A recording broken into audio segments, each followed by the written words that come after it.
ଏହି 7 ଜଣ ଶୋଇଛନ୍ତି, ସେମାନଙ୍କୁ ଉଠାନ୍ତୁ ନାହିଁ, ନଚେତ୍ ଆପଣ ଅସୁବିଧାରେ ପଡ଼ିଯିବେ। ନମସ୍କାର ବନ୍ଧୁଗଣ, ଆମ ଚ୍ୟାନେଲ ଆର୍.ଏନ୍.ପି. ଷ୍ଟୋରି ଡାଏରୀକୁ ଆପଣମାନଙ୍କୁ ସ୍ୱାଗତ। ବନ୍ଧୁଗଣ, ଯଦି ଆପଣଙ୍କ ଆଖପାଖରେ କୌଣସି ବ୍ୟକ୍ତି ଶୋଇଛନ୍ତି, ତେବେ ତାଙ୍କୁ ଉଠାଇବା ପୂର୍ବରୁ ଚାଣକ୍ୟଙ୍କର ଏହି କଥା ପ୍ରତି ଧ୍ୟାନ ଦିଅନ୍ତୁ, ଯାହାଦ୍ୱାରା ଆପଣ ଅନେକ ସମସ୍ୟାରୁ ରକ୍ଷା ପାଇପାରିବେ। 1. ମୂର୍ଖ ବ୍ୟକ୍ତି।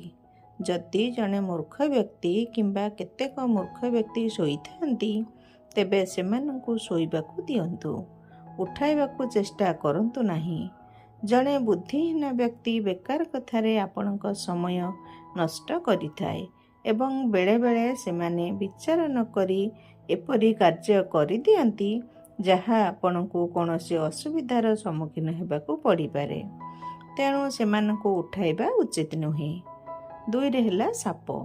ଯଦି ସାପ କୌଣସି ସ୍ଥାନରେ ଶୋଇଛି, ତେବେ ସାପ ସହିତ ଲାଗିବା ଉଚିତ ନୁହେଁ।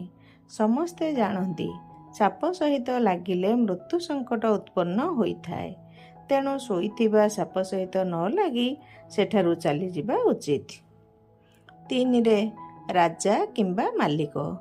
ଯଦି କୌଣସି ରାଜା କିମ୍ବା ବଡ଼ ଅଧିକାରୀ, ମନ୍ତ୍ରୀ କିମ୍ବା କୌଣସି ବରିଷ୍ଠ ଶୋଇଥାନ୍ତି, ତେବେ ତାଙ୍କୁ ଉଠାଇବାକୁ ଚେଷ୍ଟା କରନ୍ତୁ ନାହିଁ। ଏପରି ଲୋକମାନଙ୍କୁ ଉଠାଇଲେ ସେମାନେ ରାଗି ଯାଇପାରନ୍ତି।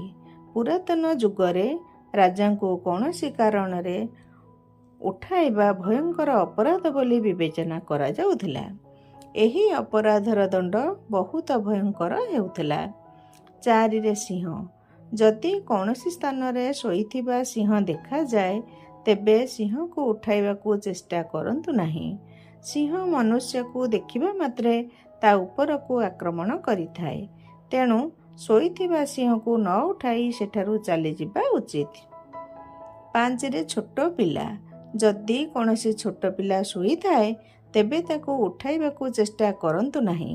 ଛୋଟ ପିଲା ଉଠିବା ମାତ୍ରେ କାନ୍ଦିବାକୁ ଆରମ୍ଭ କରିଥାଏ, ଯାହାର କାନ୍ଦ ବନ୍ଦ କରିବା କେବଳ ତାର ମା ପାଇଁ ସମ୍ଭବ ହୋଇଥାଏ।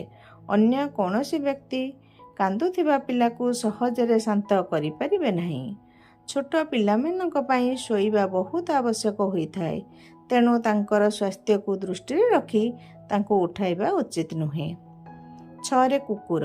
ଯଦି ଆପଣ ଏକ ଶୋଇଥିବା କୁକୁରକୁ ଦେଖନ୍ତି, ତେବେ କୁକୁରକୁ ଉଠାଇବା ଉଚିତ ନୁହେଁ।